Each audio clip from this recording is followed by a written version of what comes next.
Good afternoon. Welcome back to the Education Finance Conference Committee. Mr. Chair, welcome. Well, good to be here. Congratulations on getting a couple of bills off the Senate floor. As I'm sure you're aware, earlier today, the House provided a framework for an agreement. It recognizes the priorities that Minnesotans have brought before us. It shows considerable movement towards the Senate bill, ongoing movement on the part of the House, as we have demonstrated consistently across our proposals in the last few days. It includes a number of the policy provisions that you forwarded to me yesterday, as well as some others that are important to us. And it sets up a framework for strengthening Minnesota schools, for taking a comprehensive approach to literacy so that we can be more certain that the funding we put into literacy will yield better results for kids. As I said then, the House feels a sense of urgency. We have put forward a framework for agreement. When can we anticipate a meaningful response that demonstrates movement on the part of the Senate towards an agreement that represents what Minnesotans sent us here to do? Well, I'm happy to review those non-controversial, non-money, non-mandate items that the House has offered if they're included in what we had just yesterday, I believe. Willing to do that, but the Senate's position is firm with our literacy and our special education, our reading and special education. Again, there are a lot of issues in K-12. Not all can be solved by this committee or this legislature, nor should it try to solve all those problems. But what we can do is focus like a laser on a couple of the issues we can get down to. Things that people are in agreement with. The House, everybody here said they were in agreement with reading and literacy. Although most of the Senate Democrats voted against literacy, they all said they support it. Superintendents, teachers, really no one has said they don't support it. They support the initiative. We put $58 million in the initiative. Your proposal totaled 5.5. That included I believe that included even the data stuff from the governor's office and a couple other things. So you haven't moved in the direction for us on that. We have, however, so that literacy we all agree on, that's there. I don't know why there's a debate about that position. Secondly, special education, we have said it before, I'll say it again. That is the number one thing that people have said. They said, we really don't need anything else, give us the money. And we can fix some of the problems we have. We don't want any more mandates, we don't want any more policies, we don't need any new programs. We're just simply trying to catch up after 2 years of chaos and shutdowns. Now for just example, Mr. Chair, I've got about 1,000 emails. I've got one here that says,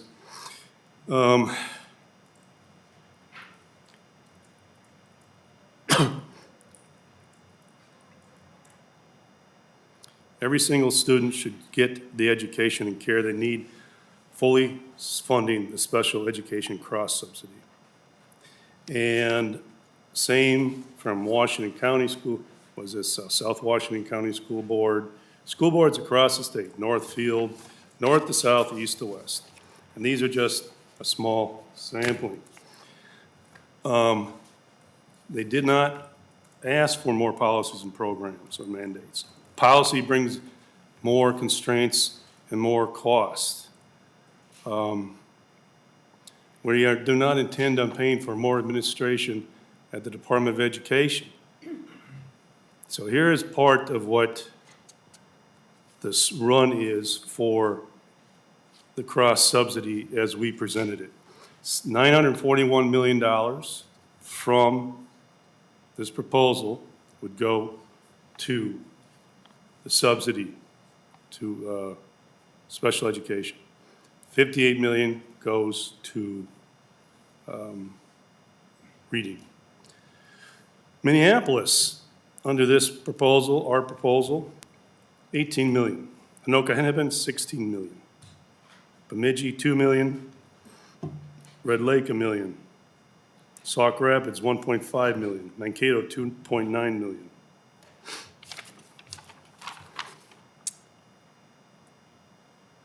North Branch, just over $1 million. Albert Lee, 1.8 million.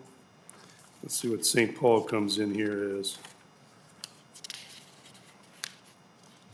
Prior Lake, 2.5 million. Cambridge, 2.2 million. And where is St. Paul?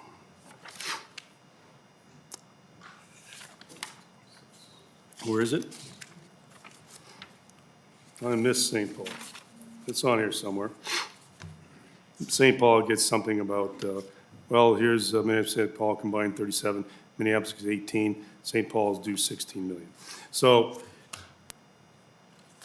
yes, they understand and recognize there's other challenges and issues, but this money, as you know, is sent out by formula, but then it goes in their general fund, and they can use it as they want at the local level for their decisions. So, Mr. Chair, in defense of these districts and those citizens and those parents, the Senate is firm in its position to stay with our position of $941 million for special ed and no additional monies or policies or programs that are going to create mandates and extra challenges for our schools and educators. And as I said, if you're willing to deal with some of those policy issues that were non-controversial that you sent to us, if we have a alignment there on some of those, I'm willing to do that. But beyond that, we are not going to accept the other tens of millions of dollars that the schools have not asked for. Well, thank you for that, Mr. Chair. Making it clear that for, is it the third or fourth day in a row that you're unwilling or unable, I'm not sure which, to negotiate in good faith. Is there a senator on your conference committee that you would be willing to empower to negotiate with the House in the interest of the Senate, in the interest of compromise and reaching an agreement? I understand you've been listening to the lobbyists. I understand that you've been working under the dome here. What we've been listening to is voices from across Minnesota. Parents who are asking, like Ms. Carlson here, that we extend the transition age up to age 22 to comply with federal law, and that we allow all students to benefit from recess. Small, simple, non-controversial items. That is in our, that is in part of our request. But that is in our request. Mr. Chair, if you're unwilling or unable to negotiate a finance package, who in your caucus is? Well, I will say this right back at you, Mr. Chair. Is there someone in your caucus willing to negotiate in good faith and stop this dance in favor of the citizens and parents of the state of Minnesota? From Northfield to International Falls to Sauk Rapids, all across the state. Is there someone on your caucus willing to do that? Because clearly you're not. So here's my suggestion, Mr. Chair. This is useless banter. It is political stunts. So you just brought up the recess thing. We agree on the recess thing. Let's do it. Let's write it on our thing and agree to recess, because it was on our offer. We'll do that. You willing to do that? Mr. Chair, the House has consistently shown movement in offer after offer.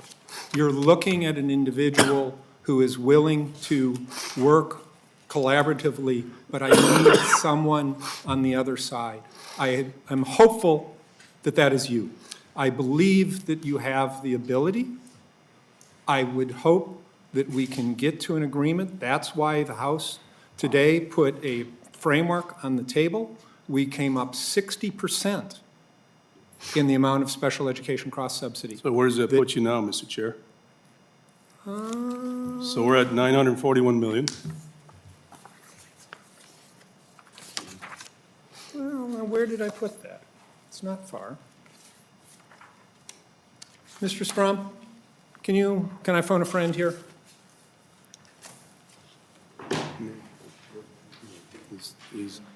He wants to see what his number was he came up to.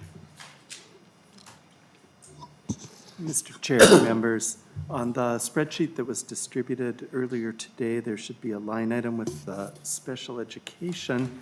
I believe the subsidy is at the 25%. Mr. Strom, is your microphone on? I believe so. Yeah, okay. Okay, let me talk closer. I'm so No, sorry, thank Mr. you. Chair. Mr. Chair, there was a packet distributed at the beginning of the meeting and through the email, and I believe the percentages are now at 25% for the special education for the 3 years with the accompanying appropriation. And we can go to that spreadsheet if I want to make sure I've got the right copy in front of me here. Mr. Strom, I believe you do. Our special education proposal, we propose buying down 25% of the cross-subsidy, Mr. Chair. $154 million in fiscal year '23 and an additional 360, let's call it 365 million in the tails. This is, of course, just to clarify, ongoing money. Mr. Chair? We also recognize that cross-subsidies are cross-subsidies, and if we're focused on literacy, the English language learner cross-subsidy is an important impediment to literacy and improving reading scores for all children in the state, which is why we are also investing in that. Both of these investments in special education cross-subsidy and the English language learner cross-subsidy provide important flexibility for schools at the local level by paying the bills that we haven't been paying. But we also recognize at the same time that there are significant concerns around student mental health. These are not new. They've been around for years. The legislature has acted in the past on those. But when we see a problem, I believe the legislative process is a problem-solving process. And I would hope that we can agree on that, and I would hope that we can work together to find some consensus on that. We also believe that early childhood is an important area to invest. We include a relatively small proposal on that because we can close those opportunity gaps before kindergarten, helps make sure that kid is reading at 3rd grade. Mr. Chair, again, we've received, latest count, 652 emails in the last couple of days, all from principals, school board members, superintendents, et cetera. None lobbyists, endorsing putting as much money into special ed as we can. And they support the massive influx. Secondly, we stop playing games with the number. The Senate again puts in 40%.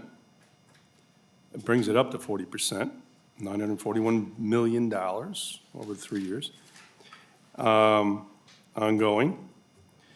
And that when they get that money, if they choose, they can use it for ELL, or they can use it for cross-subsidy for special ed, or they can use it for something else. So they can still do it. They get that money, they can pretty much do what they want with it instead of us telling them what to do with it. We give them the money, we don't have to tell them what to do. They know how to take care of their districts and their kids and their students and their teachers.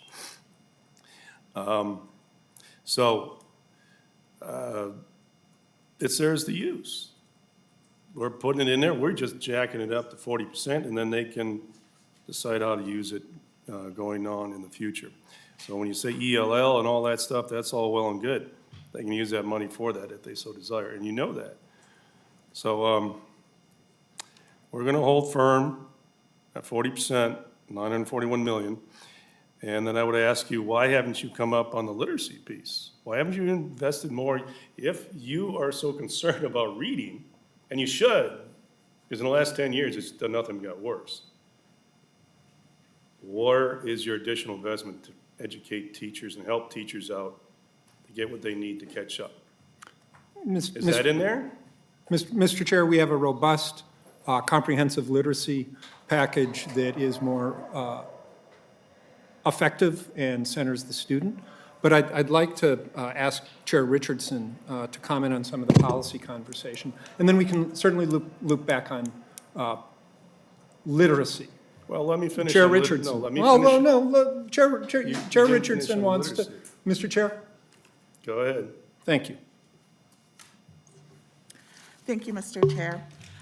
So there are a number of different policy provisions that were lifted up, I think, both in the House and in the Senate. You talked about recess for all. There was also the teacher, excuse me one second. The teacher shortage area definition is a bill that was in both bodies. The Metro Deaf School were provisions that were in both bodies as well. And then there were also a number of post-secondary options, policy provisions that were carried in both the House and the Senate around the gag rule, and then also ensuring that PSEO students would have the same weighted grades as others, and also the reports related to courses according to agreements as well. So there were a number of things that there were not controversial that both bodies were moving forward. Mr. Chair, Chair Richardson. Mr. Chair. Could you repeat those again? It was recess, PSEO. Yeah, there were a number of PSEO provisions. One on the gag rule. Right. There was one related to ensuring that the weighting of grade point averages would be the same for college in the schools and Right. PSEO. There was also a PSEO reporting requirement that was in both bodies as well. Recess for all, the Metro Deaf School. Okay. There was, it's not on this I'm pack. sorry, Chair Richardson, was that the charter school issue with the deaf school? Or Correct. Okay. all right. Correct. Just allowing them to continue to operate as they have since the 90s.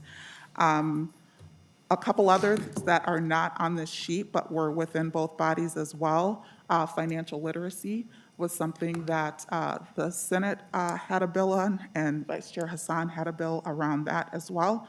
And civics was also within both bodies as well. There's a school board piece that I think moved off the Senate floor Yep. recently around that. That there was, thank you, that there was no controversy around that item as well. Mr. Chair. Mr. Chair, I think there was one that she said Senator that, Duckworth, I'm sorry. thank you, I'm sorry, in the teacher shortage, you mentioned, but then I got lost. The teacher shortage Thank you. one, because that one also passed off of the Senate floor as well. Mr. Chair. Yes. If you are interested in these, then we need to see an offer in response. Your latest offer does not include recess for all, for instance. That's important. The House would be willing to accept the language you agreed to last year on K-3 discipline. The House has more than tripled our commitment to the letters program. But as we've discussed, letters in and of itself is insufficient if we want to improve literacy.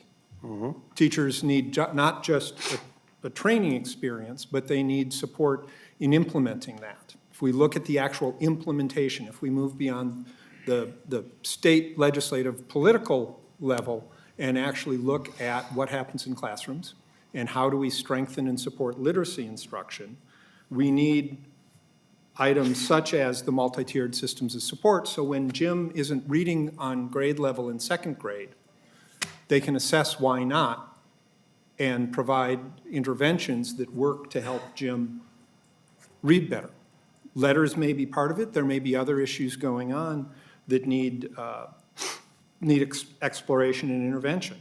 But we need to work on that.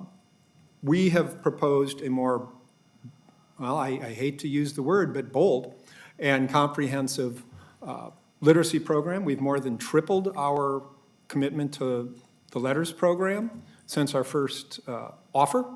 The House has consistently been showing movement, and I would hope that we could get to a point where the Senate is able to do the same and we can reach an agreement. I'm sure you're capable of it. You've been around the Senate for a number of years now. You know how, at the end of the day, we need to make sure that we reach an agreement. One thing we do have a problem with, and perhaps I'm a tad sensitive, but the condescending tone you use towards me and my team over here is unacceptable. We are equals, and I will not have any more of it. Understood? Mr. Chair, I've not used a condescending tone. Well, I may have corrected the record, but I have not used a condescending tone. if I'm capable of it. So, or is there someone on your team that can do it now? That aside, it's condescending, it's not becoming, I'll have no more of it.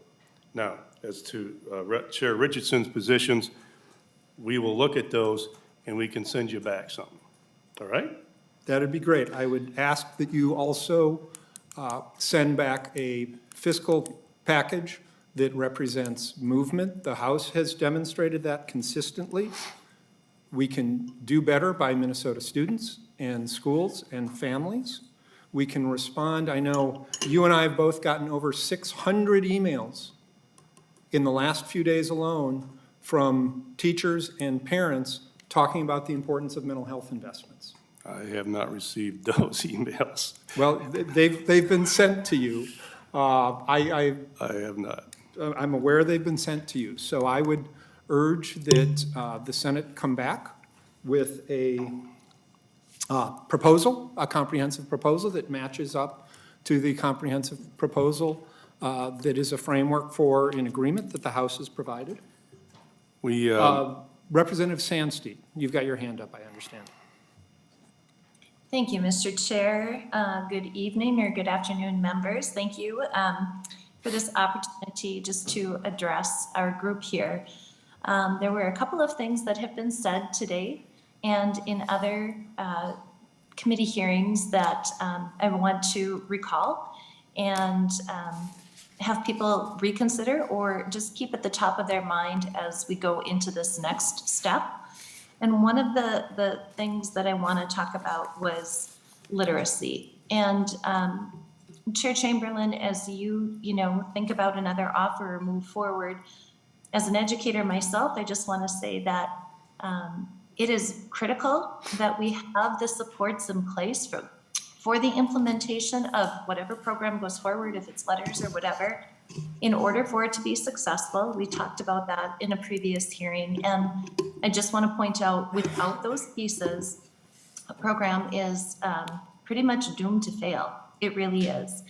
And what happens then is teachers are blamed for failure. Teachers are going to be villainized again, and unrightfully so. So I support, building out a literacy plan, but we have to do it the right way. And I urge you to not just have the letters program, but the pieces that support that. And then along that same vein, we heard, I know that you made the statement, I believe you said earlier, just a few moments ago, that you have not heard from anybody about anything outside of literacy and the special ed cross subsidy. But we had a hearing where we heard very clearly on mental health issues. And I know you said we can't address everything, nor should we do that this session, but mental health is critical. It really is critical. I know you were feeling under the weather the other day and you weren't able to attend our hearing, but I spoke pretty passionately about the state of our public schools, our students, our staff members when it comes to mental health. And I just want to recall some of the words from Superintendent Lewandowski and the dire state there, and the school nurse that talked about some of the issues, that they're dealing with. It's not, it's more mental health than it's physical health. So we need to have those things in place. And I know you said you heard from principals and school board members and superintendents, but we have heard from parents and from students. It is a broader conversation. And I've negotiated contracts in the past, and negotiating means, and I'm sure you know this already, we all get a little and we all give a little. It doesn't mean you just accept my proposal or I just accept yours and then we go home. That's not the spirit of true negotiations. And there is so much at stake right now for our students. I would hope that as we take a break from this, that we can go back and reconsider these points and build out something that's going to be impactful and meaningful for our students. Thank you. Thank you, Representative Sandsteed. Representative Hassan.